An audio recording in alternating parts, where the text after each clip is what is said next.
Okay, let's take a look at our statistics for set number 3. Here, it's very clear that San Sebastian, if you look at the attack points, itong San Sebastian scored 13 attack points.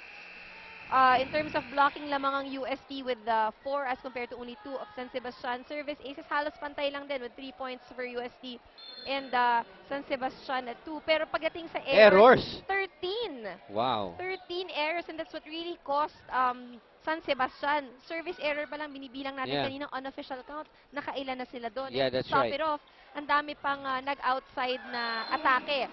So, I guess coming into the fourth set, kailangan hindi mali ginagawa nila in terms of attack points. It's there. It's more of the errors that they've committed. That's right. Pero ang ganda na sinabi mo, unofficial count, ha? Very timely. Parang comment. Kanina kasi may unofficial tabulation tayo. And like what Anne has said, yung errors na yun, 13 yun. So it means that UST only had to score 12 points. That's right. To win the set. 13 errors as compared to only 3. Yeah. Nako. You're not going to win anything, any set for that matter, if you throw away 30 points just like that on errors. We're tied at 1 here in the fourth set, and just to tell you folks, during that lull, during that that break in between sets, Coach Roger did not even stand up from the bench, did not talk to his players, and he just let the players talk it amongst themselves. And that silent treatment sometimes could really turn things around for the team, no? And Coach Roger did exactly just that in that lull. Shakey's, if it's fun family pizza, it has got to be Shakey's. All right, they go to Jing Buali. The block again of Balsa and Maizo this time. Too strong for Jing.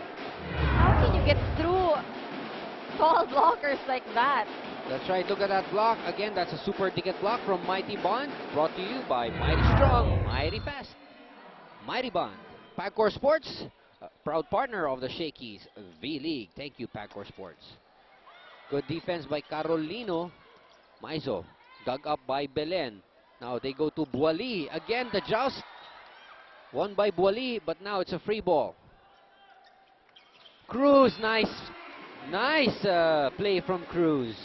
Picking the spot. That's right. She saw that there was an opening, no defense there for UST. Hindi naman malakas yung palo. It's well placed. Tamang-tamang placing. Mirasol with the serve to Curato. Nice block from Suzanne. There you go. Oh, that hit Ortiz on the face. But then it's a good ball. Oh, sa volleyball, pwede kahit saan. Good play yun.